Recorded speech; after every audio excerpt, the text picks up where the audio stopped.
IU fans, we're still basking in the glory of an incredible Big Ten title game win over Ohio State. The Hoosiers in a low scoring nail biter knock off the Buckeyes and then land the 1 seed in the CFP. And then Fernando Mendoza wins the Heisman Trophy. It is all coming up Indiana right now. Indiana can't lower their guard, right? Can't lower No, their guard, right? no. You don't want this all to end in the Rose Bowl at Pasadena. Matt and I are gonna talk about our recollection of the Big Ten title game. We're gonna dive a little bit into the bracket, what was good for Indiana, what's a problem for Indiana. We'll obviously dive into Fernando Mendoza winning the Heisman Trophy. What a representative of the university. We'll pick some round one CFP games and so much more here on episode 357 of the Hoosier Sound, where we are the official podcast of Indiana HQ. We're recording this edition of the Hoosier Sound on Tuesday, December 16th, 2025. I'm your host, Nithin Christian. Here with me is my normal co-host, Matt Lukens. Matt, after 300 in our 357th episode of this podcast, we're talking about a Big Ten football champion and a Heisman Trophy winner at Indiana University. What I mean, is, what is that? Come on. how Incredible. crazy how crazy is it that our football team won a Big Ten championship before our basketball team won a Big Ten tournament? Like Yeah. how insane is that? Yeah. Um, I mean, how Crazy. insane is it that we have a Heisman Trophy winner now at the Yeah. Indiana University? And there were no shortcuts. No short. It's not like Indiana No, got an easy path. no. Not an easy It schedule, wouldn't. not an easy It's not break. like we were lucky, Wasn't a fluke. right? No. We just ran through the number one team in the country and just outright beat them. And I've seen some Ohio State fans coping, saying, "Oh, we missed a field goal." Well, we missed a field goal too, you dumb pieces of garbage. I Like, mean, hello, you just conveniently forget that we not only beat you, but we beat you yeah. fair and square. It's the same deal when Indiana So, went to Eugene and won in Oregon. It's the same deal. Number two team in the country. Wasn't a fluke. Wasn't lucky. yeah, we beat number one and number two this year, by the way, in the conference, but neither of them at home. Nope. One was in a neutral site, one of them was on the road. And I'm ready for this team to go on and win the national championship. Let's get a banner. Yeah. Let's get a banner. Let's Is that what get you're saying? let's get a banner for IU football. Yeah, for sure. I thought that when I we started this podcast back in the day, Nithin wasn't even Man, here I wasn't yet. here. No. It's you and We weren't Noah. even talking about IU sports yet. We were talking Man. about just like pro sports in general when I started this podcast. And I remember thinking to myself, hell will have frozen over before I will talk about IU Yeah. football on this podcast. Yep. And then, of course, we made it IU centered or whatever. And so then, of Just course, I had to talk about it. But still, even then, I was like, man, the only time I'm ever going to be talking about IU football is in December is either A, we're playing in the ReliaQuest Bowl, or B, we're talking about a new coach being hired. Like that would be the yeah. only time that we're actually really talking about IU football in Yeah. December. And then this would normally be time where we're warming up to this new basketball Yep. team and talking about, upcoming Big Ten play. And Yep. yet here we are as a Hoosier podcast, Yeah. not even like not even 700 days removed No. from or maybe just a little bit over 700 days removed from when we fired Tom Allen and hired Yeah. Curt Cignetti. Right? Like it's just been I around don't. two Yeah. years now Yeah. since he's Yeah. been on Yep. campus. And just turn around. I mean, obviously you guys all know it's just Yeah. Right. unprecedented. It's I love incredible. how every other hire in the sport now gets compared to Curt Cignetti. It's I love impossible. that. Is it now? I love now that that's a curse It's out there. It's impossible. like if it is an impossible Just stop. standard to Just set. It's an stop. impossible bar to reach. And it's for like a million And different reasons, Matt. Like, I that was my only tweet out of my personal account after that game ended. Like, there will never be another equivalent to this. no, Like, and it's no, for a no, million no, no. reasons. Like, you first of all He have should to have be. never been at JMU in the first place. Like he was so good. He should have been up a level I mean, way sooner. all he does is talk about how much he loves his time at Pitt in that area of the country. Like, how did they hire Pat Narduzzi? How did West Virginia stick with their mediocre coaches for so long? Cincinnati had a chance to hire him. Cincinnati, Cincinnati, Louisville, like I mean, what are you doing? And then of course, to start off with, you have to be the losingest program in college football history in order to accomplish what Cignetti has accomplished. And yes. I mean, I think only Northwestern now can stake that claim. I mean, you have to have this unparalleled connection with your assistant coaches, which is what he has. You have to have fought through all these different areas of college football, these different levels of college football to get to where he has. You have to have a transformation in the entire sport. 2 years ago, Yeah. UCLA, USC, Oregon, and Washington were just beginning some, we're going through the processes of getting into the Big Ten. They hadn't started Big Ten play yet when Cignetti took over as head coach. You had this gigantic transformation in the college football playoff that expanded from 4 to 12 teams. So for all these reasons, you out there, if you are not an Indiana Hoosier, you will never replicate what Curt Cignetti has done to Indiana. Don't try to hire the next Curt Cignetti. I don't care if you're a G5 school. I don't care if you're a power conference school. I don't care if you're a basketball school. I don't care who you are. Don't try to replicate it. Just do the best that you No. can do Yeah. in your situation. That's it. Because there will never be another story like this. It will never happen. He's 25, 24, 24 and 2 as head coach in Indiana. Yep. Yeah. And his only two losses have come to Ohio State and Notre Dame on the road. And those are the two teams that ended up playing in the national championship game last year. Even now, through 2 years, he's not throwing out five-star people on both sides of the football. Who cares about those rankings? I mean, it's one of the craziest dichotomies I've seen. When you're out there recruiting, you got to find guys that fit your team, that fit your system, that follow you in your footsteps. That's what Indiana has on both sides of the field, on both lines of scrimmage, You know, playmakers on both. Like they all fit the Cignetti mold. It's perfect.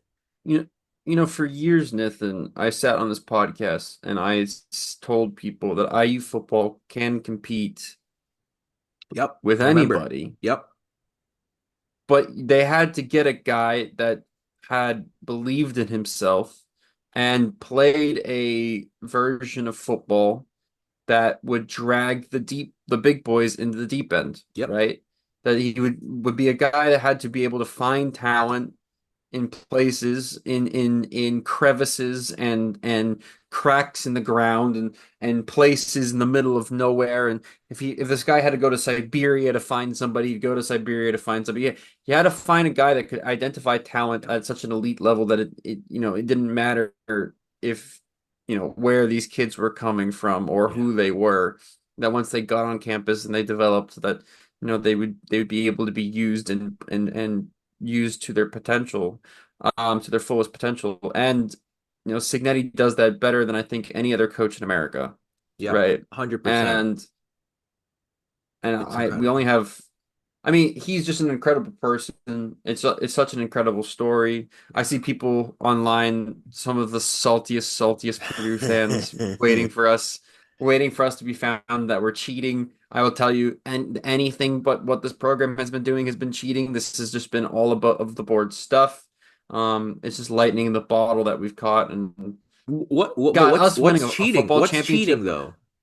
What No, what, there's no. what They're dragging things out of their crevice and that you sit what's on, cheating? and Like who no, there I don't think it's possible to cheat anymore.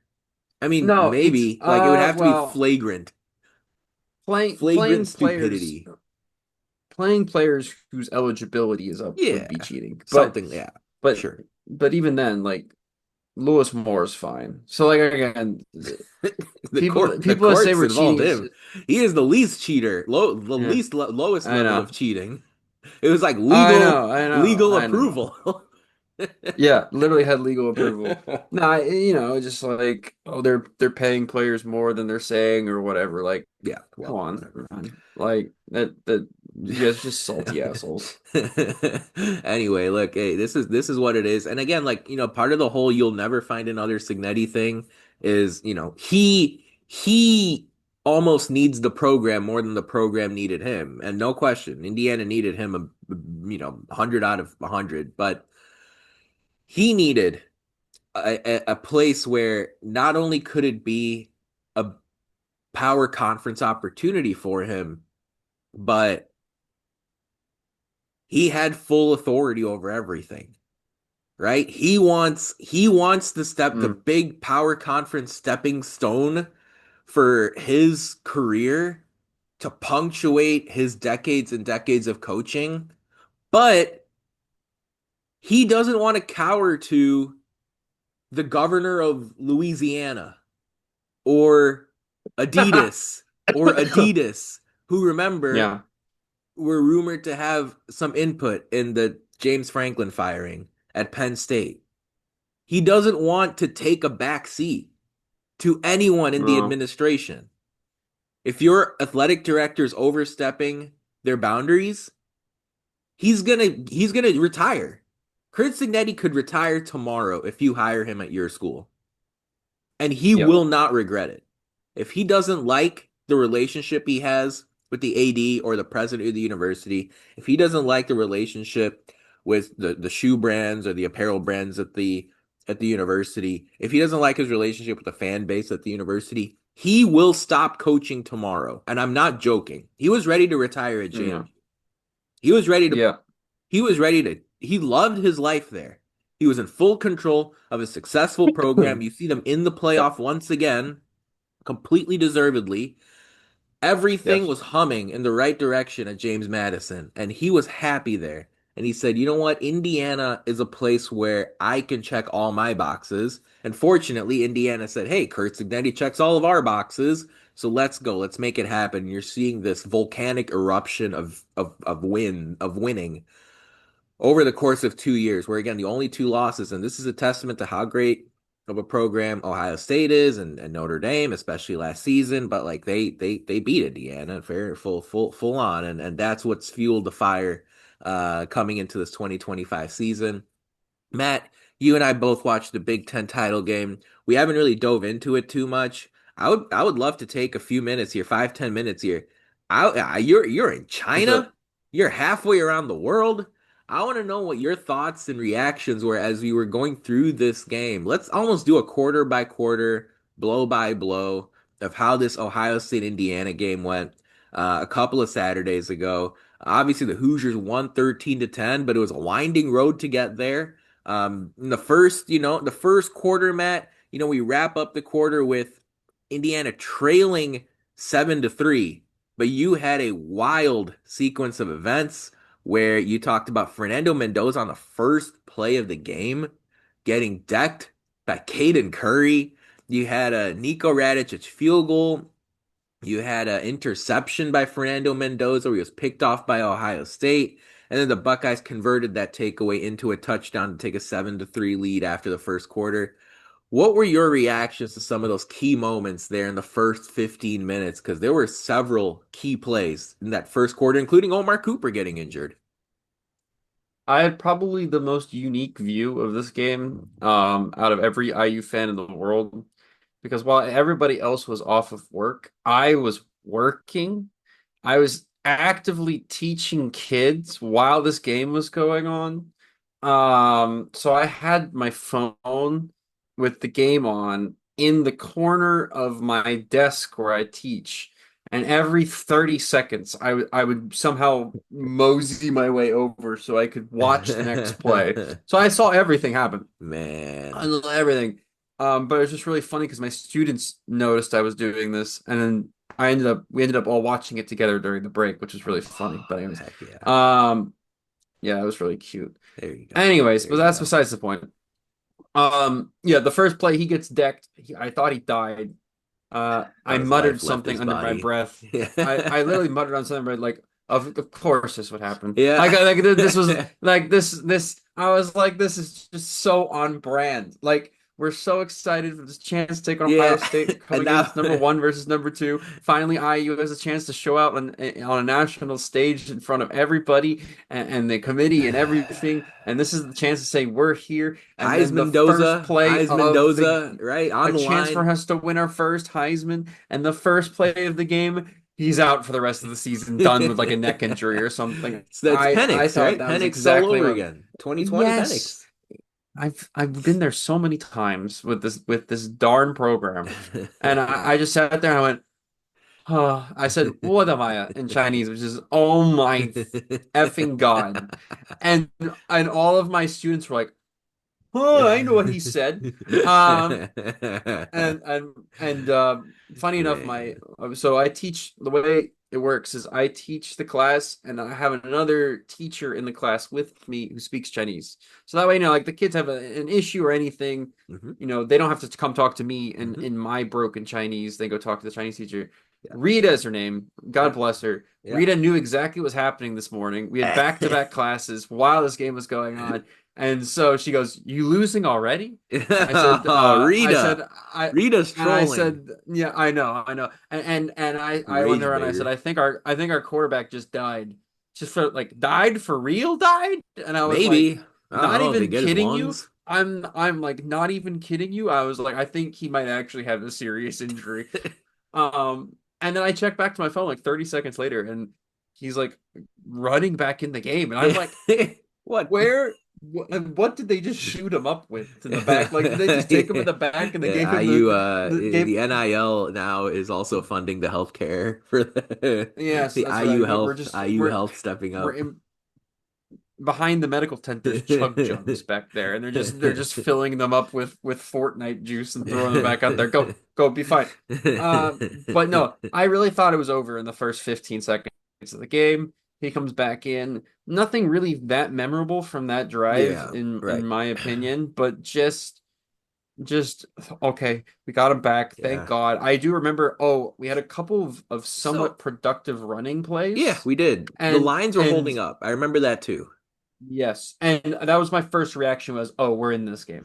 Because that's My the first first reaction was, time in our life that's yeah, happened against yeah, Ohio State, yeah. including last year, Mm. where the Yeah, that was the lines first time. That's the gave a first time where pocket. I've ever seen. Yes, it's the first time where I've ever seen an IU offensive and defensive line actually look like they belonged on the same field with any other opponent. I mean, Of the even during top the Oregon tier game, there was times at the powers. top team. Even during the Oregon game, which we had a great game, there was times where I was like, I was a little bit Yeah, concerned about the lines. yeah, I was not concerned at all during this game, and that was a pleasant surprise given, yeah. how the Penn State game went, given how the Iowa game went, right? Those were the two toughest games for us this year, and in both those games, the line struggled heavily, and so I really think getting everybody healthy, having that bye week, then playing Oh yeah, Purdue, which was essentially another bye yeah, week, into that Ohio State game was a yeah, godsend. yeah. And you could really tell how Well, fresh they were and playing this that game. this includes Bray Lynch getting hurt in the first quarter, and Yeah. Ade I Ajani had mean, to step in at right guard instead of yeah. left guard, where he was normally there for Drew Evans, but Drew Evans was back, and so you're like, cool, we'll have our starting guards in the lineup this title game, and Drew Evans and Yeah. Bray Lynch, but then Bray Lynch gets hurt, and then you're like, oh well, Ajani, all right, and now the right side of the line is new. Your right side of the line used to be Lynch and Benson for most of the year. Now it's Yeah. Ajani and Mahalski with Caden Curry wreaking havoc. Yet the lines were holding up. They held up. They were They holding held up, up. given a pocket. They were creating space in the run game. By the way, I forgot about the Lewis Moore interception. That was a key Yeah. play, just as far as getting things It's hyped up, maybe huge. planting a seed of doubt in Julian Sain's mind. Um, Mendoza got picked off. That play to me Yeah. was just a great defensive effort. I think Yeah. Lorenzo Styles really just. I mean, this is this is what happens when you I play, thought he got there early. he may have, but if you're behind the line of scrimmage, you can't call pass No, interference. no, no. And again, it goes to show like this is what happens when you go up against a coach who is as prepared as anyone, and he makes as good of adjustments as anyone, and that includes the offensive coordinator and defensive coordinators there at Ohio State. Yeah. This is the difference that elite coaching makes. And finally, Indiana was playing in a game where it was elite coach versus elite coach for the second time. I think you Mm, did that against Dan Lanning as well. But yeah. like, you really do see the power of head football coaching um, take into effect in those type of situations. So Indiana's up 7-3. When you have a team like Ohio State take the ball away that deep in your own territory, they're too good to. I know Indiana's defense is great and all, but Carnell Tate, first quarter, he's gonna score. You're not That gonna. offense is too good to give that small Yeah, of a it's field. just yeah, Yeah. they're ready to go, and so Tate gets the touchdown 7-3. In the second quarter, Matt, we finish the quarter going 10-6 Ohio State into halftime. So all you had really in the second quarter were the two teams exchanging field goals. Um, Yeah. the big play in the game to me, though, I think the most underrated play in the game. We know what the big plays were, and I actually Yeah. haven't seen people talk about this in all the different podcasts I've listened to, so I'm excited to bring it up. But Radicic misses the kick in the second quarter, Yep. and I've watched I so thought it was over, many. by the way. My Well, my I've my my daunted ass has watched so many of these games.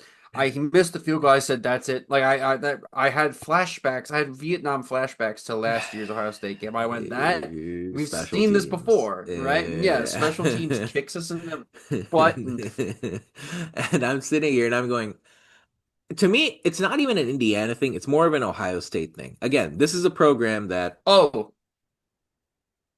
no, no, finish your story, then I okay. have another story about the missed kick. But go. This is an Ohio State program that wins 90% of their games, 95% of their games. They're defending national champions. They haven't lost in over a calendar year. Yeah. And I'm sitting here and I'm like, Mm. when Radicic misses the kick, that is the point. No matter who they play, when Ohio State goes from 7-3 to 14-3 to 21-3 to 28-6 to 35-13 to 42-13 to 49-13, and the game's over. And Yeah. that's exactly what happened Yeah. in the Rose Bowl game against Oregon last year. It's what happened, in several instances where Ohio State's played great teams. Illinois this year, I feel like even Yeah. there were one or two other games this season. Penn State, when Penn State visited Columbus, it was kind of close for a quarter and a half, and then Ohio State just goes touchdown, touchdown, touchdown, touchdown, touchdown. Because when there's blood in the water, they kill you usually. And when Jeremiah Smith got behind the defense and was breaking away, the all everything receiver, incredible player, he's going to be a very high pick in the NFL draft in a Mm. year. Get him out of here, please. But yes. But Amari Farrell tripped him up. Mm. Amari Farrell, even Mm. after a gain of He 50, saved a touchdown. He he saved tripped a him up. touchdown on that play. Yeah. And Yeah. Indiana committed a penalty on that play. And and you gave up 52 on the catch to Smith. But I'm sitting there on the couch thinking, he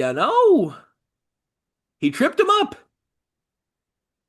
And even Yeah. if you give up three here, 10-3, you're just hanging around. You're just hanging Yeah. in there. Yep. You're still That's in what this game. Yeah. happened. Fielding got the field Yeah. goal. Ohio State went up 7. But at the end of the day, that trip by Amari Farrell, he got his hands down, got Smith to the ground. I thought that one, like on paper, that tackle saved 4 points. But I think in the grand scheme of things, it may have saved 35. I'm not Yep. exaggerating. I thought Yeah. that was the most underrated play in the game. Just what were your thoughts when you saw Ohio State really, starting that avalanche only for Indiana's defense to hang tight there in the second quarter.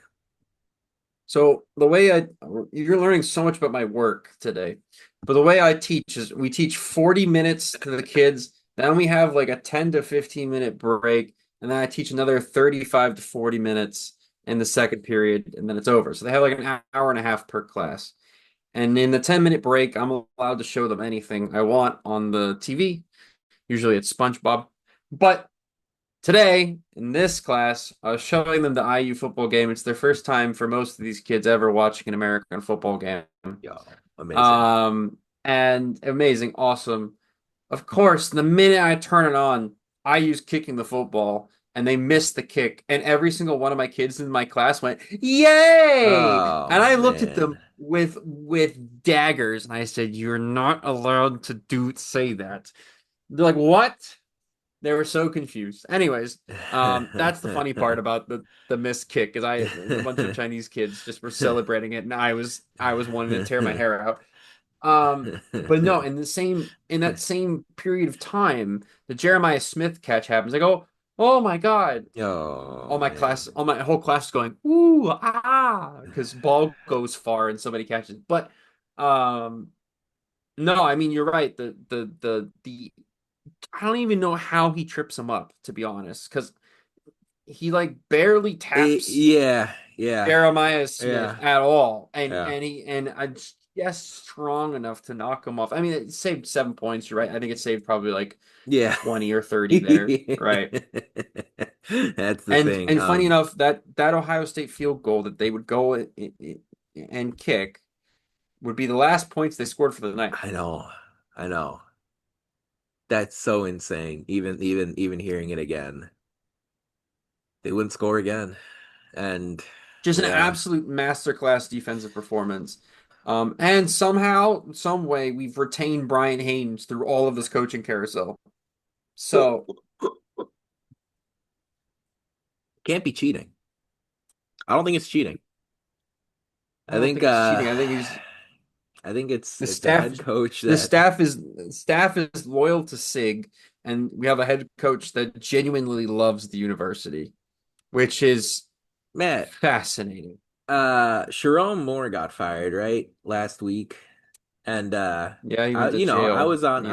this I was on the space with Ants community Oh yeah. I was asleep when that that happened. evening, and Brian Haynes' name got brought up once for the Michigan job, and I think the opinion of that was he was like too risky or he's too unproven.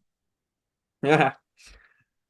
All right, all right. Well, he's our head coach in waiting, guys. By the way, if you guys haven't read the tea leaves in the water, like the I mean, reason he can't leave for sure, any other job, Matt. I I'm mean, sure he's been offered like Tulane. I'm sure he's been offered other positions. yeah, but at the same time, like there's been very little smoke. Maybe Indiana's just doing a good job of keeping it quiet. I don't know. But I feel like other programs are incentivized to leak that they interviewed Brian Haynes for a head coaching job. Because that would indicate that they know what they're doing. So whether you're in the ACC or the Big 12 or the SEC or the Big 10 and you're looking for a head coach in the last year, especially in the That's what last I'm saying. in the last 6 to 8 weeks. You didn't have him Where are the in for an reports that he's been? interview? That's what I'm saying. No one's interviewed this guy. I'm telling you, it's under lock and key, but he's our next head coach. When Sig decides, whenever it is, to hang up the boots, he's just Yeah, there. We just have another elite yeah. coach just sitting there waiting to take over. And I'm cool with that. It's just Yeah, like I'm totally fine with it. UCLA. I like Bob Chesney, respect. You know, he's done a good job at James Madison, but like no interview. I mean, okay, your decisions, your life. Um, I'll take Oh Brian yeah, not Haynes. only no interview, they decided to interview and hire Uh, Billy Napier. yeah, I don't know. Why? I Did don't you know. see what he did at Florida? Yeah, yeah. Oh yeah, JMU, right? Yeah, exactly. Yeah. Yeah, great What are we point. doing here? Great point. I don't know. I mean, he was a good group of five coach at Louisiana, but I don't know. I mean, whatever. Our So was benefit. So and so Indiana goes 10-6. By the way, during the second quarter, Indiana's getting guys like Jonathan Brady targets, Riley because Omar Nowakowski. Cooper goes Yeah, down. Omar yeah, Cooper goes down in like what, second drive of the game, first yeah, drive of the game, second drive yeah. of the game. Like, Charlie Becker starts emerging a little bit. I think I saw LeBron Bond on the field in the second quarter. yep, yep, Um, you know, I've said for a long time the worst injuries in football, the worst, like, and by a million miles, are the injuries that happen to your team early in the game. I'm even yeah. okay. I mean, I don't Well, are want this they? to Are happen. they? Are No, no, they? no. So, Are they the worst so injuries? Are they? I don't want this to happen to Indiana, but if a guy got hurt and was out for a month, right? Surratt, right? Surratt earlier this season was hurt. He was out for a few weeks. Yeah, You can yeah, prepare over the course of the week as much as possible to put yeah. Charlie Becker To in the right situations, to put Riley right. Nowakowski in the right situations, to tell Jonathan Brady, hey, you're next man up. EJ Williams, I want you to do this, that, and whatever on the field. I have practices. I have time to help you, to help my team figure some things out. When Omar Cooper goes down on the first drive or two, when Bray Lynch goes down in the first quarter, it's live. It is seat of your pants stuff. You have to improvise on the fly. And by the way, you're facing Ohio State on the other side of the football field, and Indiana did a really good job through the first half of staying in the game. Hmm. And it's incredible how you feel it as a fan. You're in certain situations, you're like, Indiana's got a strike here. You know, it's disappointing that Indiana's only up by 14. They should be up by Yeah, 28. Some games go yeah, like that, right? Man, we're yeah. settling for field goals in the red zone instead of scoring touchdowns. How are we only up by 10? We should be up by 24. Right. It's Mm. gonna reverse in the second half. This was getting it to halftime saying, you're only down 10-6? Okay. All right. You know, we got to settle. We settled into the game a little bit. We need halftime to figure out some adjustments and how to get our personnel right. Who's going to get the playing time with Omar Cooper injured? Is he going to come back with Bray Lynch injured? Is he going to come back? 10-6 at halftime. I was feeling pretty good. By no means was I saying Indiana's going to win the game from there, but I was feeling pretty good. The third quarter was when Indiana took the lead, Matt, in the Big Ten Yeah. championship game against Ohio State. Elijah Surratt, Wonderful throw. Elijah Yeah. Surratt. You had to take the top off the defense throw with Charlie Becker gaining 50 on the deep post. Yes. How awesome is Elijah Surratt in these big games? I mean, we haven't even given him enough credit on our podcast this year, frankly. No one has. No one has. And all I see is a guy, and obviously, like the connection with the quarterback matters, but he had a connection with his quarterback, Jordan McLeod, in 23 at JMU. And he had a connection with his Mm, quarterback, Curtis Work at Indiana last year. And he had a connection with his mm, quarterback, Fernando Mendoza, this season. At some mm. point, maybe Elijah Surratt is just really damn elite at being a wide receiver. I mean, we've been done known this. Like we've this we've known this information. IU football fans will have told would have yelled at you this information for like the last year and a Yeah, half, I two hear years now. so much about Jeremiah Smith and Makai Lemon, who won the Biletnikoff, and I hear so much about Mario Craver and Casey No, no, no, no, no, Concepcion no. at Texas No, no, no, A&M. no, no, no, no, no, I no, hear no, so no, no, much no, no, no, about no, no, no, Malachi no, Tony no, at no, Miami. no, no, no, no, no, Maybe no. he just No. gives some time glazing Elijah Surratt. I don't want any glazing of our wide receivers. I want people to pretend like they're bad. Like I going into the playoff, I want these people to just be amazed that this is happening. Like it hasn't been happening all year. Like, It's funny to me, and it Andrew proves who Marsh knows ball. at Michigan is the next best thing since sliced bread. All I've Yeah, heard is how great Andrew Marsh is as a freshman and how he's going to he's be he's not even the best marsh in the state of Michigan. A Hall of Famer, a Biletnikoff winner in a couple years. He's Maybe not even the just best marsh in the state of Michigan. well, is he going to be a Hoosier? Yeah. I actually have some intel. Like we're very, very heavy involved. Like very heavily involved. Man, Look, I'm just saying, understandably, he's an a awesome player. one-two punch Nick of a Marsh, yeah. one-two punch of Nick Marsh and Charlie Becker next year is going to be Yeah, awesome. we feeling it. We feeling it for sure. Um, so Indiana hangs around, hangs around, hangs around, takes the lead.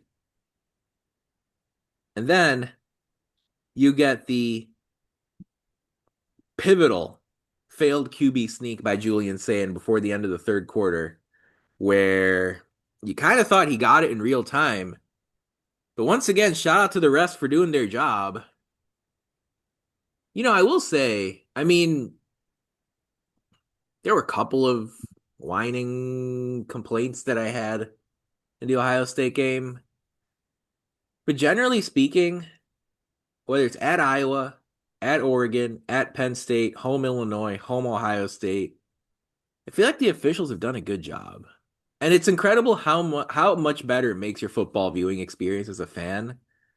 They're just doing what they're supposed to do. It's incredible. And Not even just doing what they're supposed to do, calling an even game. even That correctly, like if you, not even it doesn't have to be correctly. If you miss the same calls holding for penalty, both right? The holding teams, penalties. yeah, If you're gonna give them, yes. if you're not gonna call them on one side, don't call them on the other side.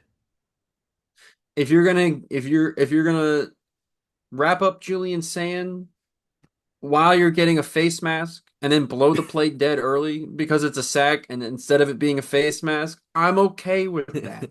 But be consistent, Exactly. right? Yeah. There's a lot of gray area. Yeah. If you're gonna be consistently meh, be consistently meh. And that's the best part about Big Ten officials is they are consistently mid. By And the way, I respect that because SEC officials are not consistently mid. They're consistently awful. there's Which only again, one I said I'd rather than be consistent or not, but I'd rather than be consistently mid sure. than consistently awful. There's only one college official whose name I know off the top of my head. That's Josh Dasher, because Josh Dasher was the back judge on Omar Cooper's touchdown at Penn State. And And yes, yeah, yeah, he yeah. was in position and everything, like made the right call, looked at the play, called it correctly. They looked at it on review, play stood.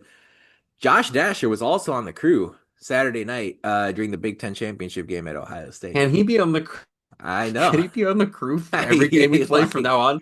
and then Hey, give him like the IU Super admin, Bowl, give him the next 10 pay Super yeah, Bowls, like yeah, pay that guy, pay that man. NIL. Yeah, I mean, I don't know what Put him on happens there. staff. Put him on staff. Have him Man. come in for summer games at IU.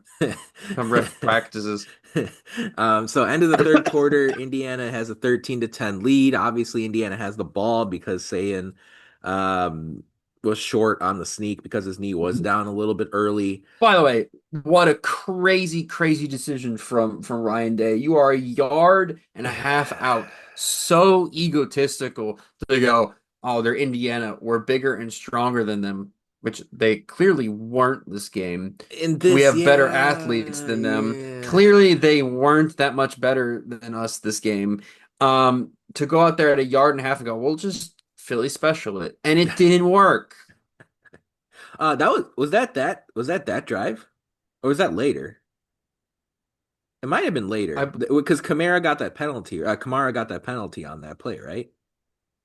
I thought that was a little bit later. Yeah, it was. It was a little bit later. That was the no, then that what was was what's the fourth down that I'm forgetting about then? fourth. So this is the fourth down sneak where Sayin was stopped, and then the Yeah, this is what I'm trick talking about. with the Yeah, sneak. they try to do a Philly special and he's short. His knee is down. Oh, maybe I'm missing something. Okay, I'll take your No, word for it. not Philly special. My God, my brain's fried. The tush push. They do a tush The push, and tush his knee is down. push. Yeah. Yes. Okay. Okay. Okay. Okay. Okay. Okay. Because Sorry. The Philadelphia Eagles fan over here is forgetting you're just his you're own just special plays. combining. You're just I, you're just I you're just clashing guys, all it's your gimmicks midnight. I'm together. sorry. Yeah. I'm sorry. It's midnight. My brain is fried. Hey. Noah, Good. please edit the last 30 seconds out of the No. podcast for No. my No. own No. No. No. sanity. No editing. No No editing. editing. You're No fine. editing. Anyways, That's funny. No, no, you're right. yes. Yeah. So Yeah. Tush they push. try to Yeah. do the tush push, Yeah. yes, Yeah. and because we have the better athletes, we're more physical than them. Now my speech is making more sense. Yeah, they try to Yeah. do the tush That's push funny. and it doesn't work. So yeah, and, sorry, and hand then up, Eagles fan being stupid. and then you get into the fourth quarter, which is really the quarter we're gonna remember a lot of defense, just defense everywhere, both sides of the field. Charlie Becker, I think three catches in the fourth quarter. Um, So he's so clutch. yeah, Between the Penn State and this game, he's been so clutch. I mean, we man, have a potential top 10 receiver in the sport in the next couple but years man, on I our mean, roster. sure, but I want to spend a second on this. Yeah, Charlie Becker needs to be on the field for 90% of the college football playoff this month. he's our he's our third best wide And like receiver, and it's not close. respect to EJ Williams, EJ respect to Williams, Jonathan yeah, Brady. Like you guys have played a lot of college football in your careers. The three receivers Indiana should have on the field at all times are Surratt, Cooper, and Becker. And yeah. if you even go to two tight ends, like The only the Surratt only and Becker, like I yeah, don't like yeah. how much better is Omar Cooper than Charlie Becker right now? I know I love Omar Cooper. No, Omar's He's awesome. the what I was going to say is I still think Charlie needs to put on more weight. And that's why EJ Williams is going to play more snaps than him. I think The blocking and the EJ's support, yeah. blocking, the support Yep. is better than where Becker's at right now. But like next year that's not going to matter because Becker's going to be need to be in there for catching anyway. So, um, no, Man, I I agree with just you that like on paper he should be in there, but I think yeah. the running game is better when you have EJ Williams on Okay. the field. The receiving screening game is better when you have Omar Cooper on the field. Both of them block Yeah. better than Becker does Yeah, right yeah, now. yeah. No, that's a Just fair right now. point. That's a Maybe fair not in the point future, but I don't for sure. And yeah, I know I'm especially thinking even back to last year, Cooper is very disciplined at avoiding offensive pass interference penalties and illegal man downfield know. penalties. So Um, they do all the little yeah, things so because well. Yeah. you get that 1 yard from the line of scrimmage as a buffer when you're blocking as a Hmm. receiver. Maybe it's a couple yards for legal man downfield, but they'll call it Yeah. if you don't do that correctly. And so, Matt, we'll talk about the fourth quarter and how the game ended and a little bit of the post game in just a sec. But first, it's time for Who Won the Week this past week in IU sports. And wow, there's a lot to pick from. We usually like to give a shout out to someone else out there, even if we don't have a full segment about them, who's doing really, really good things as far as IU sports is concerned. I've seen Kalel Ware and Trace Jackson Davis do some big things on the basketball court. Even Thomas Bryant got some run recently with Cleveland in a game that they were playing this past week. Love seeing Yep. TB out there. He's built an NBA career, man. Like Thomas Bryant, he was in college basketball back in 2016. I mean, Yeah. he's still in the NBA. Good for him, doing good things. Of course, he was on the Pacers last year during their playoff run. Um, we really got to tip our cap to IU volleyball. I mean, what an Yes. unbelievable season for Steve Aird in year one. I'm sorry, not in year one, but in the first tournament run for him. Getting into Mm. the Sweet 16, playing a really, really tough Texas team, tooth and Yep. nail. Even though it was a sweep by Texas in the Sweet 16, like all three of those sets were All hotly three sets were contested. close. Yeah. And so the Hoosiers, end their historic season in the second week of the NCAA tournament. Nebraska, undefeated, they went down to Texas A&M. in the volleyball tournament, and that's really opened some things up there.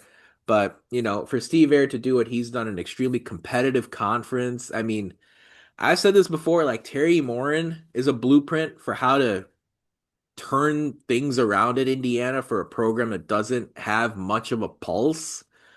Indiana Hmm. women's basketball had a great like women's NIT run several years ago with Tyra Buss, and then Terry Moore really sort of cranked up the intensity, cranked up the volume. Um, in a very competitive Big Ten, getting IU into the tournament, getting IU into the second weekend. Uh, you're seeing Cignetti do it on the football field, obviously, and Steve Aird. He's following that same blueprint as far as, hey, you know what? The Big Ten's tough, but if you have a vision, if you have an identity, if you have a mindset, if you know what you're looking for, you can get some wins, make the tournament, do some major damage. I can't wait to see what IU volleyball has in store for us next season. Wilkinson Hall, by the way, it's a fun viewing experience if you haven't gone It's a great yet. venue. New, Yeah. newly, constructed venue there. So, if you're on Is it newly campus constructed? within the How last how like long has within the that been last I open? think it's like within the last 6 to 8 years. I mean, I'm talking about Yeah. Yeah. it's not been around for decades and decades. So if you haven't gone yet, I would highly suggest doing so. Folks, a reminder: if you enjoy our show, leave us a review, tell a friend, share our links. Your support really Mhm. helps us grow this podcast and reach more passionate IU fans such as yourself. Again, follow us on social media at Indiana HQ and at the Hoosier Sound. Matt, in the fourth quarter, tooth and nail, defensive struggle, both sides of the field. Um, the big play, Cignetti even referenced it over the course of the last several days. Ohio State was finding some leeway in the running game. Bo Jackson was starting to, get Mhm. some runs going there in the fourth quarter. Um, the one thing that I kept thinking though, as I was watching that fourth quarter unfold, obviously every inch on the football field is contested. Yeah. I just felt like the biggest mismatch in the game at that point was Indiana's quarterback against Ohio State's quarterback. It's kind of how I Yeah, true. felt as that fourth quarter was unfurling. I was like, you know what?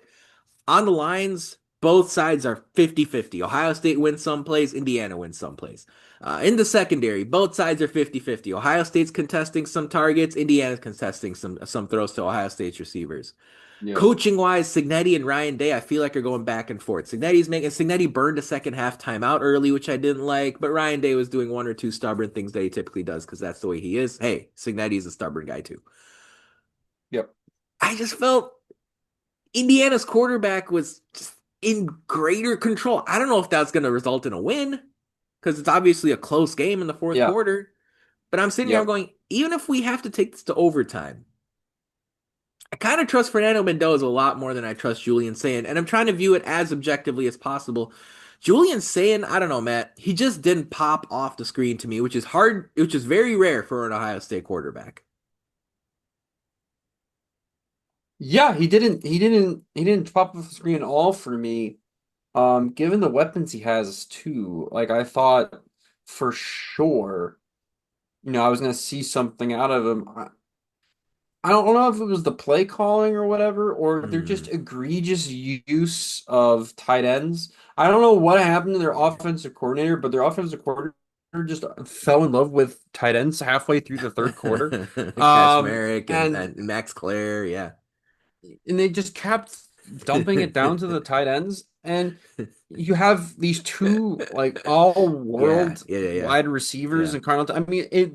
Jeremiah Smith is number one. Carnell Tate might be yeah. number He's awesome. I three even wide like Brandon receiver in the Innes country. in the slot, sort of as a Brandon Innes three. is great. Yeah, yeah, he does his job so well. Yeah. I mean, they have so many weapons across the field, and it just felt like they weren't throwing it to them. I think as a credit just the IU defense Yeah. just Pons, absolutely Sharp, Jamari draping these Sharp. guys. Yeah.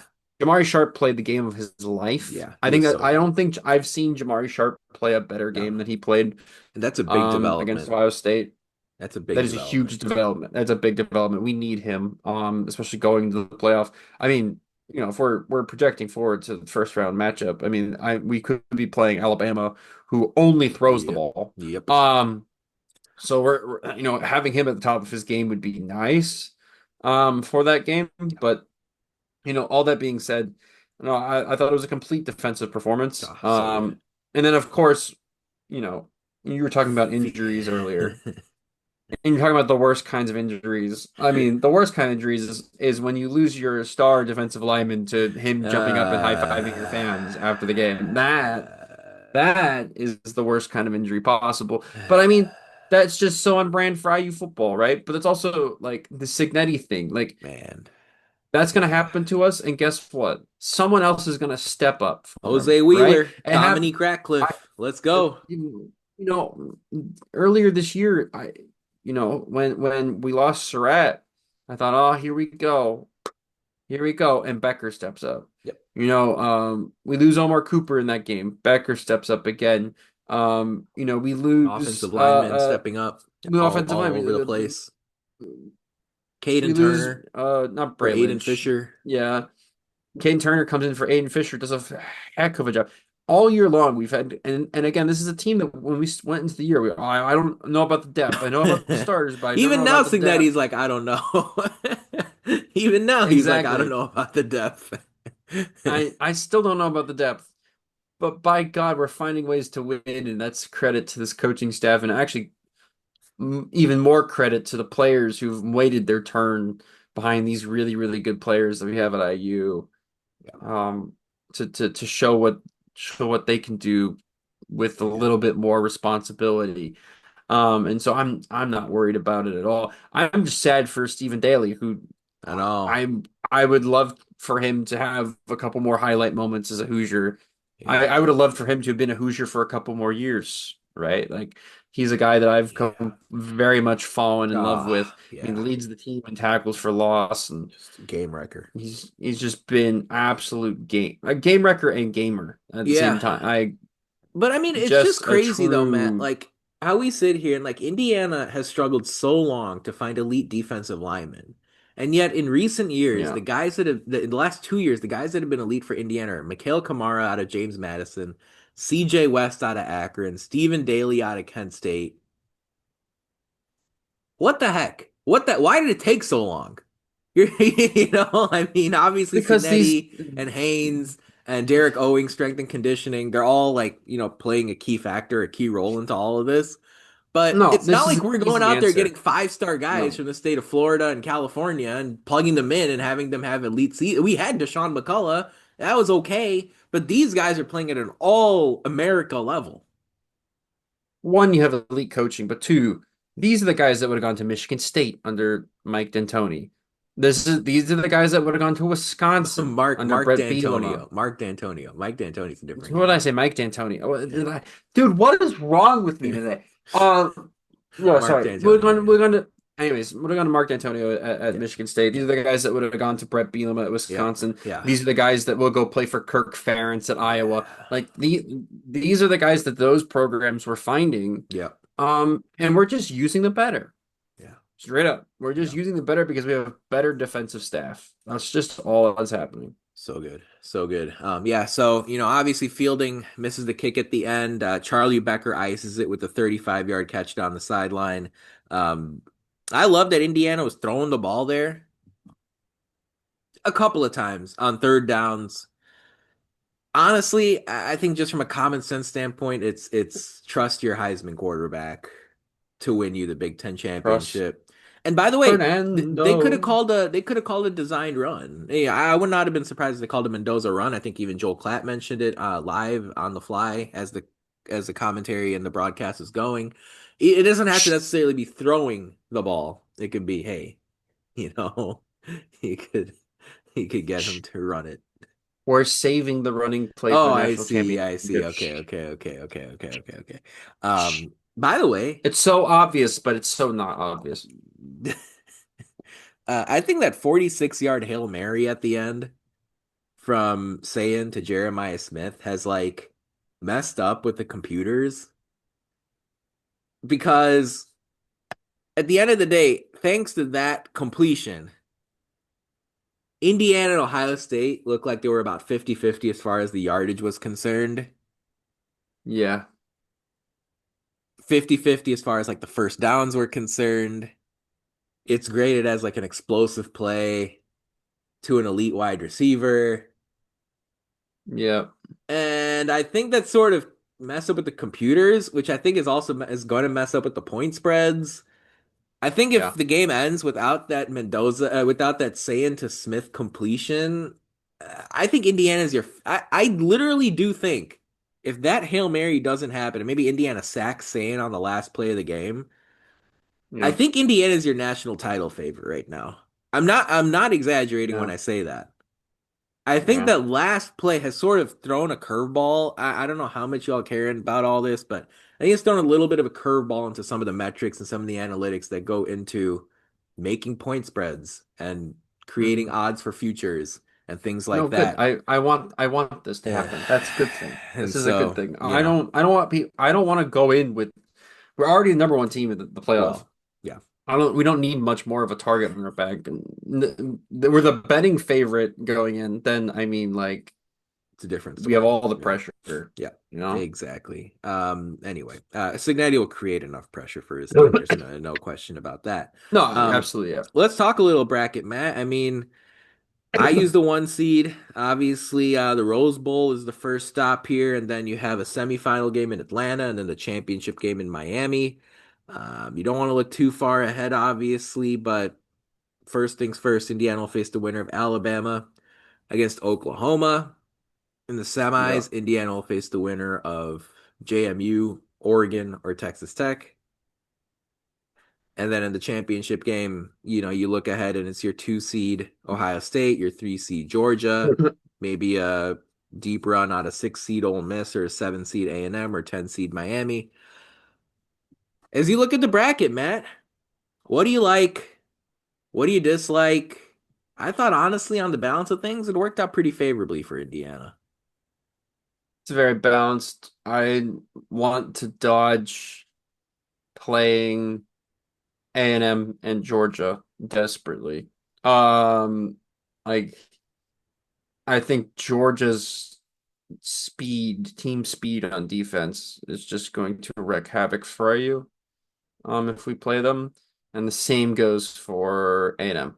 Like I think both those Yeah. teams just have so much on they have unbelievable speed. Plus I don't want to play Marcel Reed. Marcel Reed's one of those quarterbacks that's just like if he's playing well that day, he just wins them the game. And if he's not playing well that day, they Texas A&M praise their defense can keep them in it. I like our first round matchup, I will Me say. too, especially Al after Stephen Daly's injury. Yes, I agree. Oklahoma's got a really, really elite defense. I think might have the best defense I think so in the too. It's country. close, just like Ohio State Between too. them, it's between us, Ohio State, and them. Who has the best defense in the country, which is wild to say. Um, but their offense is just atrocious. Oklahoma's offense hasn't played a defense like IU's yet. And the one And I'll other be thing fa too is, so I'm thinking back to that Ole Miss Indiana bowl game after the 2020 season, and Matt yeah, Corral was the quarterback at Ole Miss, and he was really raw. He was really unproven, and he was able to sort of take a yeah, step forward in that bowl game against Indiana. There's so much film on John Mateer, and there's so much film on Deion Burks at wide receiver. He used to play at Purdue. Now he's at yeah, Oklahoma.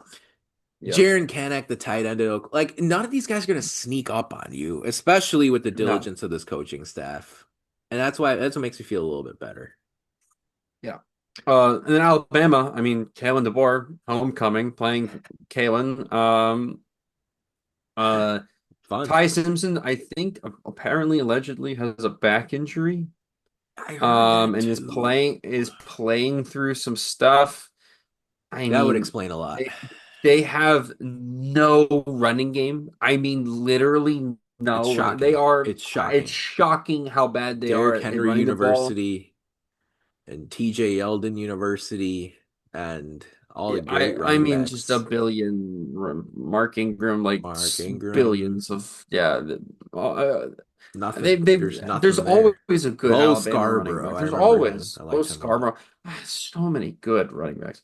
Najee But no, I Harris. mean they can't run the ball. They can't run the ball. It's Crazy. wild, and their defense is soft. Their defense is so soft. So, I mean, if God forbid Alabama somehow beats Oklahoma, I like that matchup even more. I the only one of those two teams I'm really kind of terrified about would be Oklahoma because I think Oklahoma could drag you into a 13-10 football game, kind Sure. of a la that Ohio State game. And then, it's a bounce of a ball, it's a missed kick, away from one of these teams Yeah. pulling away from each other. I still give IU the edge in, Yeah. in a game like that, but I'm still more uncomfortable than playing Alabama, where I think if we play I don't Alabama, we beat know. them by 20 something, right? Like, I don't think I that game is very close. I look at it a different way. I don't want Oklahoma. It's funny because I think of the games that have made me nervous this year for Indiana, and it was games just like, am I thinking of this right? It was games, yeah. Wait, maybe we're agreeing. Wait, do you say you want Alabama or you want I Oklahoma? want You Alabama. I want Alabama. want Okay, Alabama. we agree with this then. We agree Yeah, on this then. we Because agree on yeah, this. Yes, I go it's back and I think yeah, about the games that made me nervous. It was the Iowa game, the Penn yes, State game, low yeah. scoring, upper It's teens, low 20s. it's the games they're gonna drag you into the deep end with Yeah. them, and you're gonna go blow for blow with Yeah. them, and and and you are going to have to play your game not perfectly, And I but with kind of as yeah. minimal mistakes as possible, And I kind of right? think John Mateer is a better quarterback than Ty Simpson. And I get it. Like Brent Venables No, hasn't. no, no, no, no, no, no, no, no, no. Ty Simpson, a healthy Ty Simpson, allegedly, a healthy Ty Simpson Well, is miles better than John Mateer. I don't know. I think a healthy John Mateer is better than a healthy Ty Simpson. But and I think the biggest argument for facing Oklahoma is that Brent Venables, when he won big time games, it was as Dabo Sweeney's defensive coordinator at Clemson. I'm not sure what the Hmm. biggest game Brent Venables has won at Oklahoma. Maybe it was the Michigan game Alabama earlier this last year. year, or Alabama last year, or Alabama this year, because he did go into Bryant-Denny and beat the Crimson Tide on the road. Um, Yeah, I forgot about that. Kalen DeBoer has obviously made it to the national title game with Hmm. Washington in a four-team field. Um, and we know he's very, very good at what he does as far as the play calling and the offensive scheme is concerned. Yeah. If you look at the look ahead lines, I believe the sports books have Indiana as a 6.5 point favorite over Alabama and an 8.5 point favorite over Oklahoma. So the books are saying, hey, you know what? Maybe it's a little bit better if you face Oklahoma. Oklahoma's the home team against Alabama this weekend. Friday night, prime time, Oklahoma at home against Alabama. So I'm sure all of Hoosier Nation will be watching that one. The one point I made, it was that, hey, you know what? Stephen Daly injured. I'm very grateful Indiana's playing Alabama or Oklahoma because, again, as Matt was saying, neither team can really run the ball. You get a chance for guys like Jose Wheeler, Dominique Ratcliffe, maybe more Tyreek Tucker, Mario Landino. They get a chance to sort of figure some things out. You don't have to face an elite rushing offense right off the top, which would be a big difference. I also really like the point you were making, man, and I really want to blow this up a little bit more. Had Indiana lost to Ohio State, I would be very concerned about their path as a two seed. And as a result, now Yep. I'm kind of concerned about Ohio State's path as a two seed. Yep. Their first game is going to be possibly, probably against Texas A&M in Dallas Yeah. at Jerry Yeah. World. Yeah. I know one thing. Texas A&M fans have not had the type of playoff run like this in a long time. They're They've gonna never had a playoff run flood. like this. Yeah, correct. Okay, I just wanted to make sure I Yeah. was on top of Yeah. my. Yeah. Okay, Yeah. Yeah. That's they are gonna going be to buy every 80% ticket, A&M. Yeah, that's gonna be 80% at minimum A&M especially fans if in they there. go to especially if they beat Miami in the first game. You Yeah. know how hyped up they're gonna be. And again, you talk about the And playmaking that A&M Texas A&M fans will actually has. be able to afford to go to that game, and Ohio State fans won't because Ohio State fans are poor and ugly and fat. A&M fans, they're loud, they're obnoxious, and they have to go to Jerry World for a CFP quarterfinal. I think Texas A&M might be the most underrated team in the field, and I think a crap first half against South Carolina is weighing them down big time. That's such an I outlier. It's such an see. outlier. They went to Notre Dame I and think won. They've handled their business in the SEC. Plan on schedule's a little bit easier, but Marcel Reed's a dynamic playmaker. He should have been invited to New York as a finalist, or he should have at least been a top seven, top eight vote getter for getting Texas A&M into the college football playoff. I thought that was a joke. I think their playmakers are dangerous. I'm fortunate. I'm very, and by the way, there's Miami involved there too. Miami's a lethal team too. So I don't know. Fortunately, Indiana was the I don't Big Ten trust. champs, I don't trust Miami as far as I can throw them. I think A&M's gonna run over them. especially at I think Kyle Field. Yeah. anything from the ACC this year is just so stinky poo poo. Um, I will say I don't think Texas A&M is the best team from Texas. I don't even think they're the. I think the other Texas team is more underrated than them. Ah, I think the IU Texas Tech game that is inevitably going to happen in the semis is the college football championship right there. wow. What do you like most about I Texas Tech? I'm asking as someone who hasn't they're watched a much of Texas Tech this they're a year. complete team. They're a complete team. They have weapons. They've got a good running game. Their lines are both so solid. Their offensive and defensive line are solid. They have the best defensive player in the country. Yeah, Jacob Rodriguez. Yep. I think Jacob Rodriguez is better, and I mean this, better than Caleb Downs. Ooh. Right now in college, I think Caleb Downs is going to be an incredible NFL talent and whatever. But I think All right. right now, pound for pound, the way both of them are playing, I think Jacob Rodriguez takes that. Um, and they just they beat teams like Indiana beats teams, and they Yeah. remind me so much of an Indiana team. Do they And remind we you know more what of 2024 Indiana or 2025 Indiana? in some ways both. I think Okay. their defense is at the same level as our defense is currently. I think their offense reminds me of Curtis Rourke Hmm. last year's offense a lot.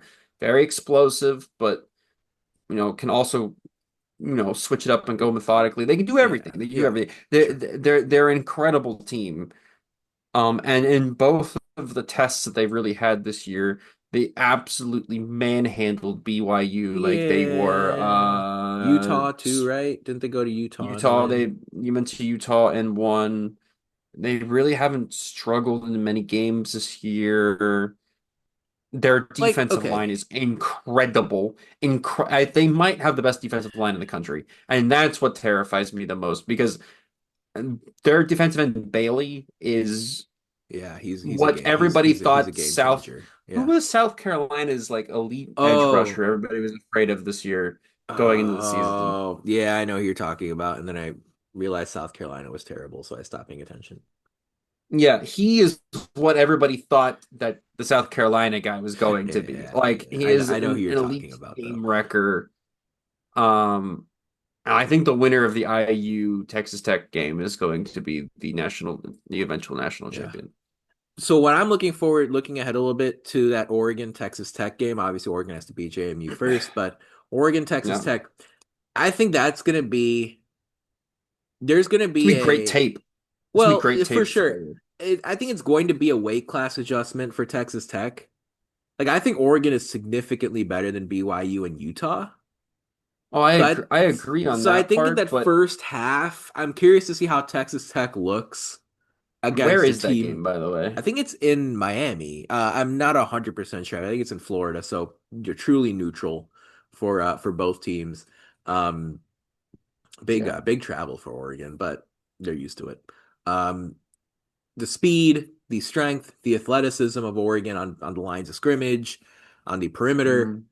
Curious to see how Texas. I'm not saying they can't do it. I'm just fascinated to watch that unfold in the first half. I Um, think they'll pass that test with flying because colors. I it's also not the toughest matchup for Oregon, right? Because Oregon's had Indiana no already on their schedule. Oregon's seen no.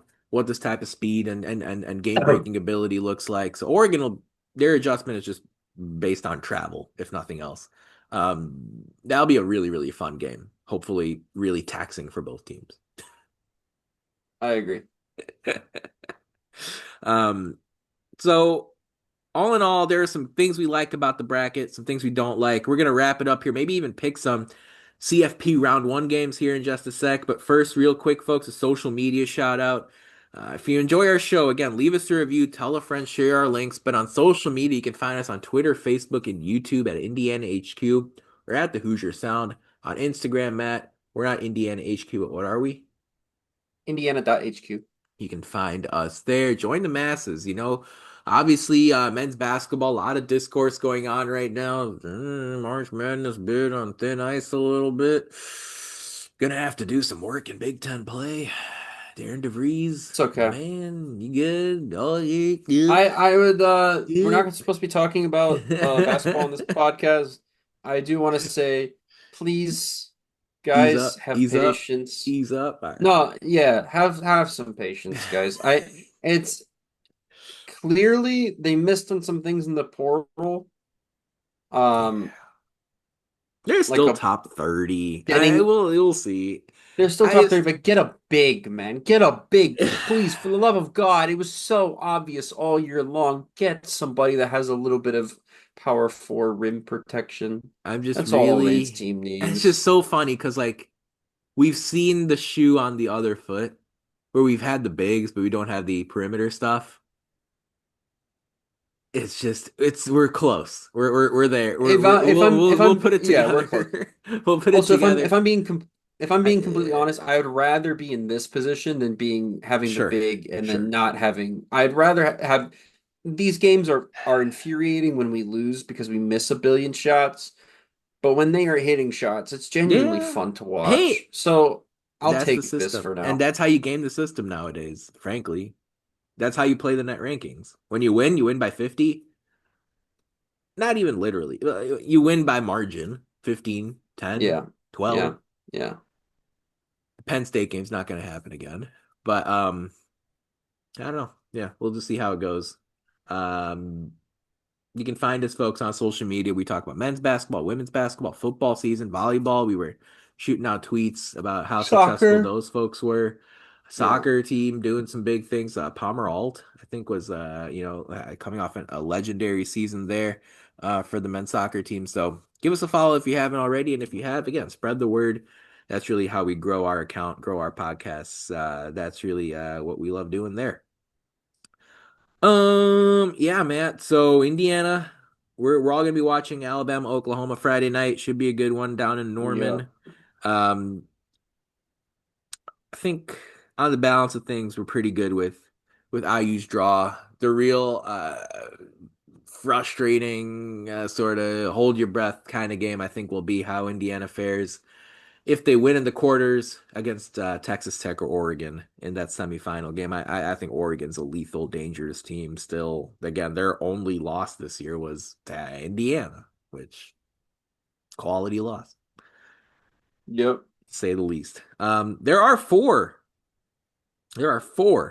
CFP round one games across Friday and Saturday, Matt.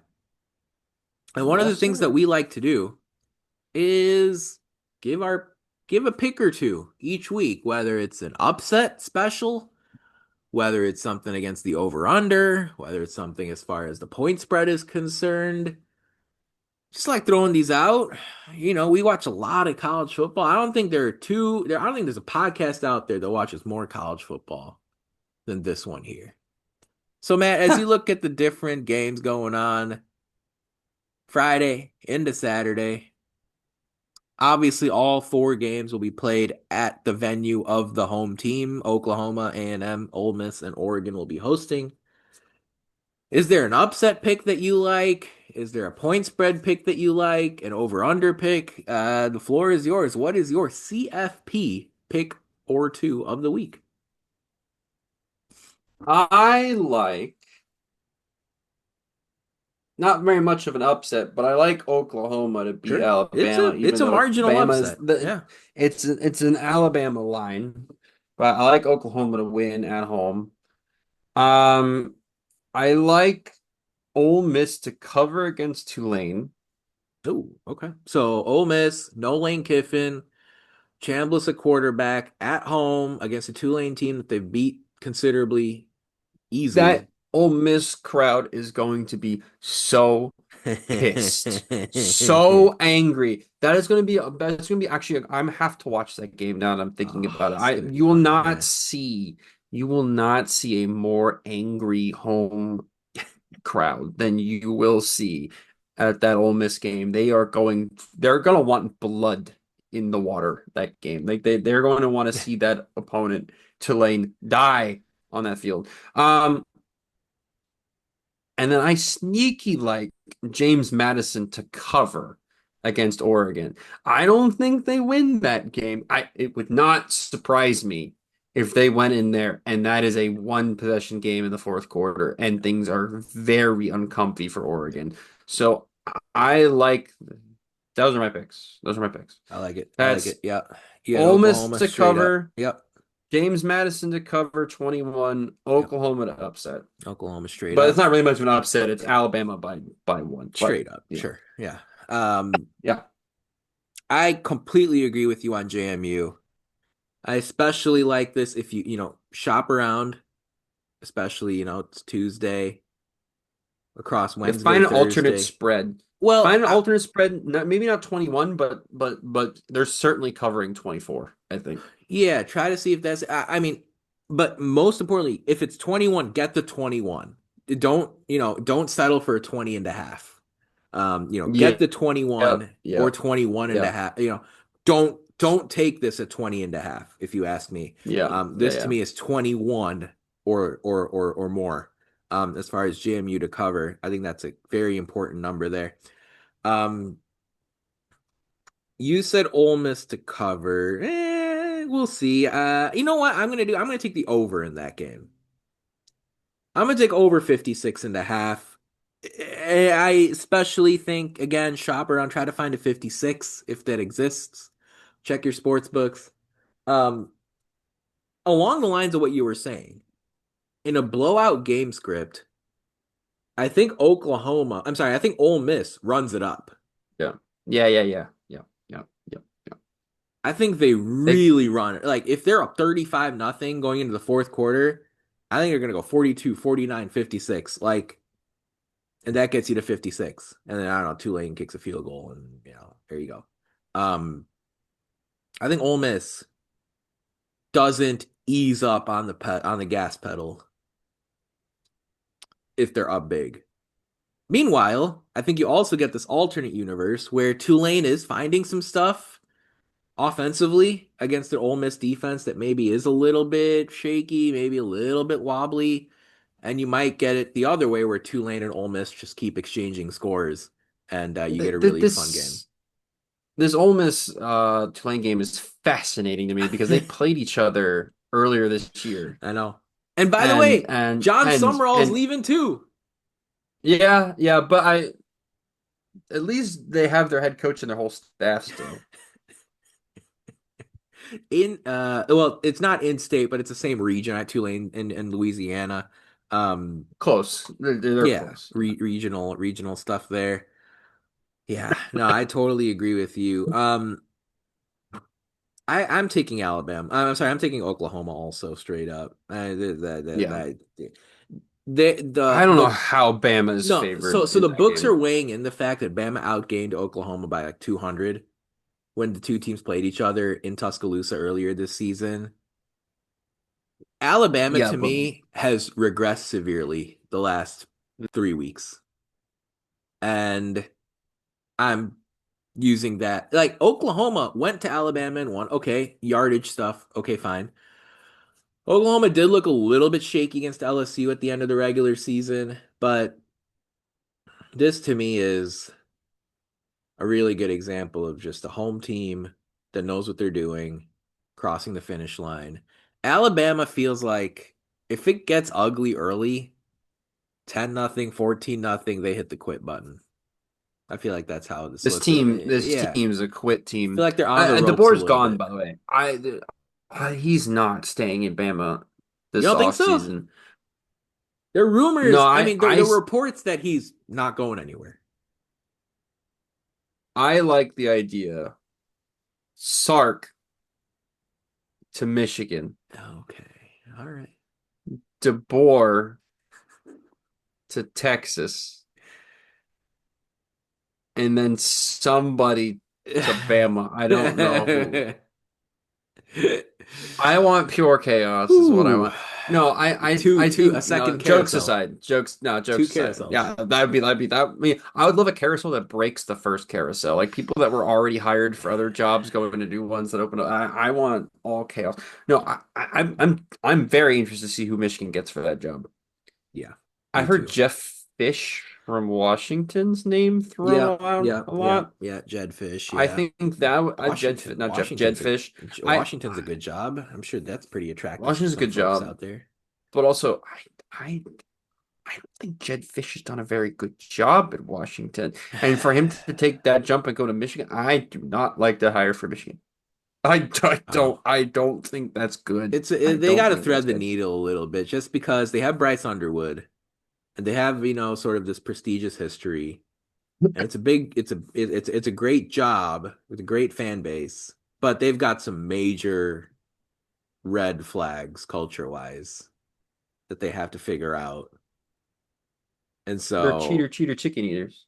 between that and the Sharon Moore stuff, like it's just there's a lot of culture stuff that needs to get cleaned up at Michigan, and I don't know. I can understand them making an underwhelming hire for the sake of straightening some things out behind the scenes because yeah, it's not great. It's not great But I there feel right like now. the Sharon Moore one was supposed to be the underwhelming hire, straighten things Yeah, well, around out, jeez.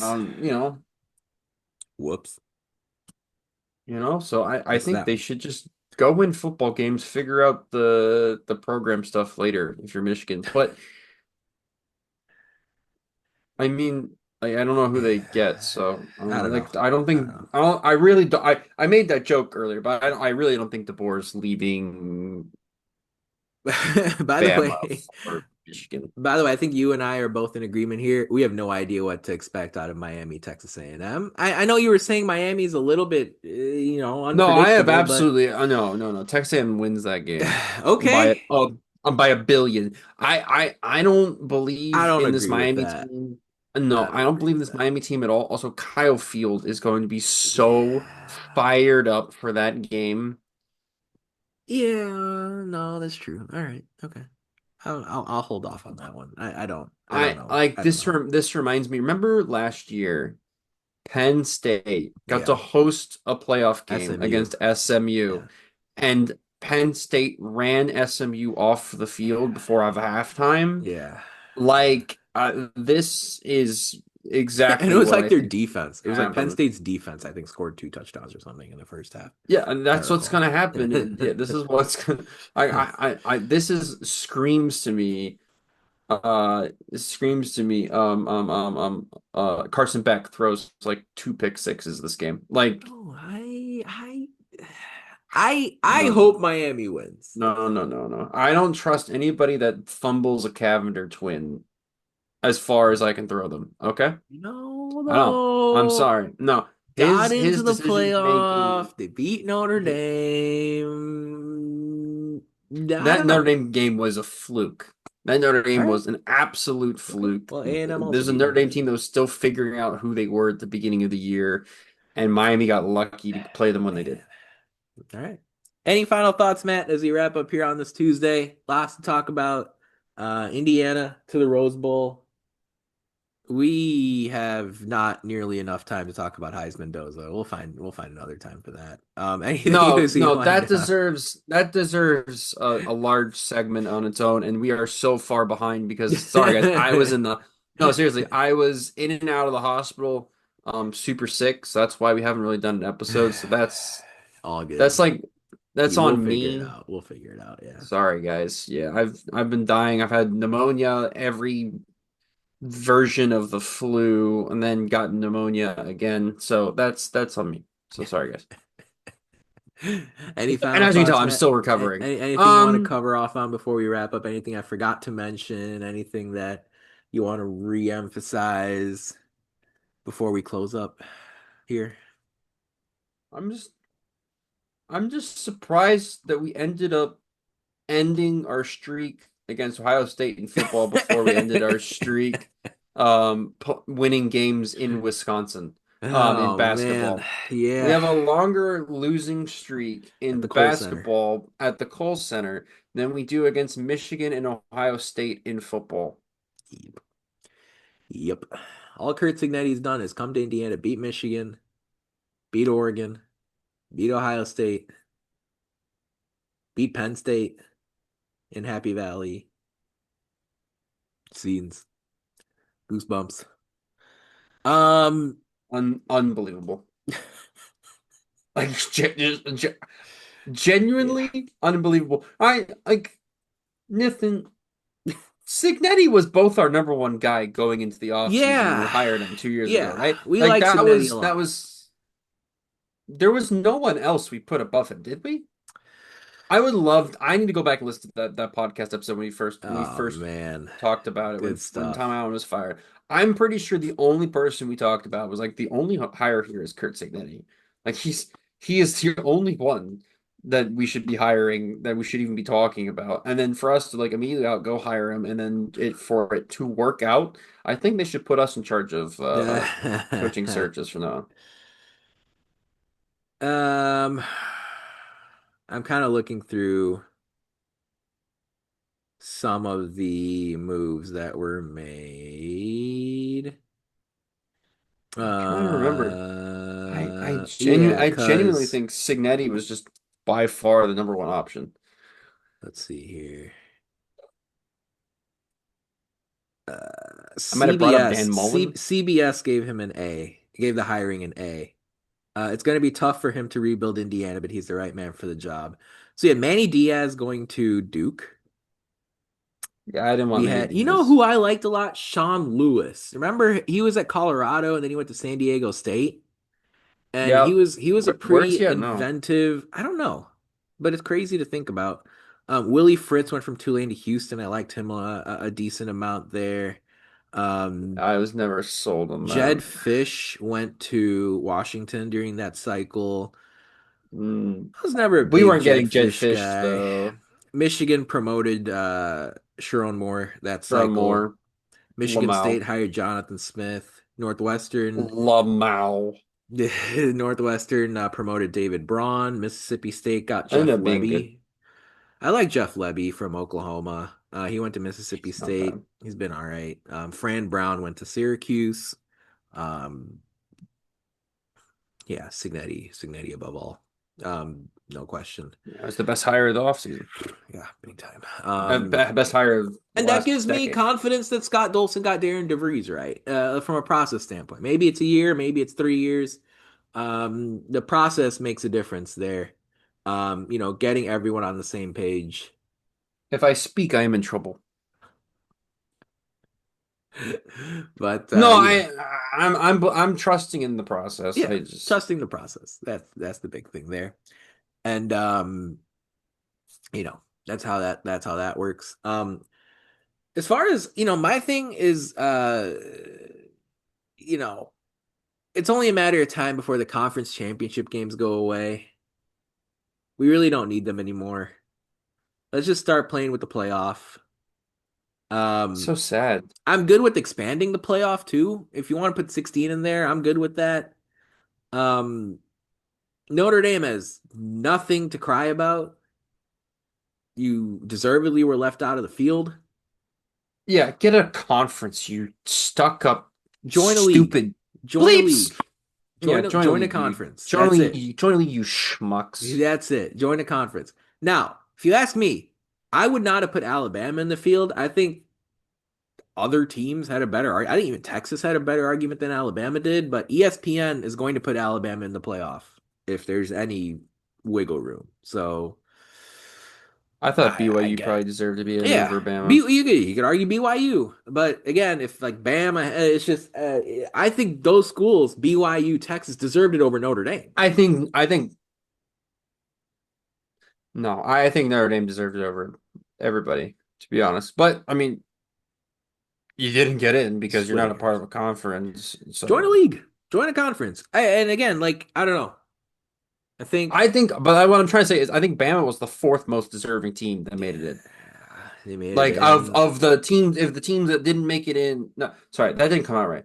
Of the teams that Yeah, didn't make it in yeah, and Bama, if you group yeah, them together, Bama's yeah. probably number four. I Right. think Notre Dame was more worthy. I think BYU is more worthy, Yeah. and I think Vanderbilt Yeah, for sure. You could argue was Vanderbilt. I think you more could absolutely. worthy than Vanderbilt Alabama. And I know head to Alabama head, beat Vandy head to head to head head, loss. Yeah.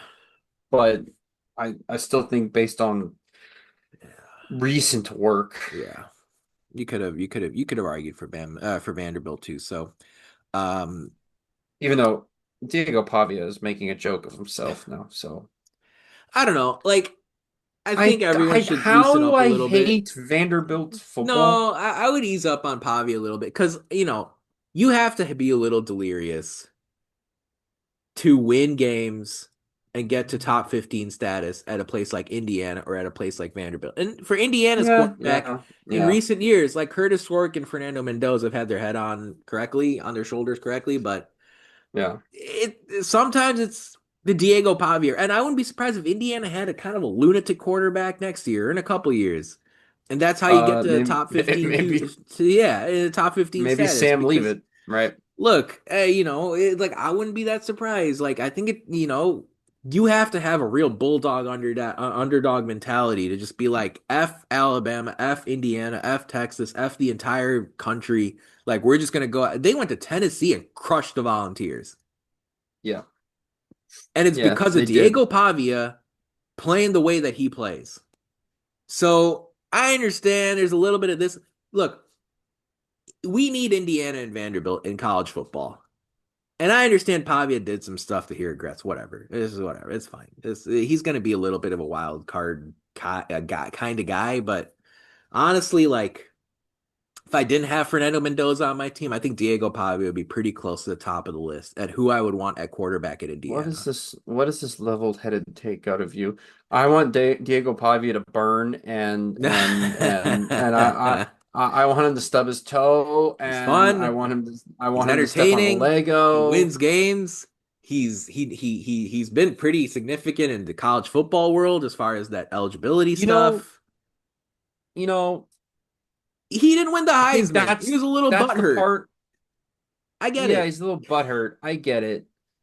I just don't like any of his friends either, so it doesn't help. But anyways, that's besides the Hey, point. look, there's going to be a point in 2 years or in 3 years or in 1 year where Indiana has a jackass quarterback and he's going to win 10 or 11 games and you're going to be like, And I I'm love gonna this love guy. him. I'm Yeah, gonna love him. Yeah. exactly. No, So no, no, no. I'm fully aware that I would love Pavia if he was a Hoosier. I just I'm also fully aware that that we have the Heisman that Trophy winner. the Yeah. fan in me absolutely despises him. But also like the argument that he's even on a similar playing field with No. Mendoza is just absolutely Yeah, ridiculous. the voting clearly proved that. It doesn't help that no, I love how the basketball game is going on as the Oh, I Heisman know. Trophy is going Gosh. on, and Charles Barkley opens his mouth, and I love Charles Yeah, Barkley, me don't get me too. wrong, And Dickie V but both, he yeah. goes, "Oh, it had to have been the closest vote of all time." As I'm sitting there staring at the voting results, where like Diego Pavia is 400 points below Fernando, it's like not even close. It was I mean, this is the hypothetical world, but what happens if like Ohio State wins the Big Ten championship because Mendoza couldn't play that game? Right? Yeah, The hit by Caden Curry actually made a pretty and it's significant Julian dent. Sayin that wins. And well, I think Fernando Mendoza still would have won the Heisman Trophy based on the voting Oh, margin. I think Ohio State would have been yeah. Big Ten champs. I think it would have been close, but I think Mendoza would have won the Heisman anyway. But We don't have to worry about that because it's a hypothetical situation. And reality is that we have the Heisman Trophy winner, the Big Ten champs, and the number one team in the college football playoff. So, folks, that about wraps it up for our 357th show of the Hoosiers Sound. Thank you so much for joining us. We really appreciate your support. To hear more fantastic hour-long plus episodes like this one you heard today, be sure to follow us at Indiana HQ or at the Hoosiers Sound to make sure you don't miss any in the future. You can also go to our website, indianahq.com, to find it all in one place. But as always, thank you for listening, Hoosier Nation, and we will see you next time. Peace and love, go Hoosiers.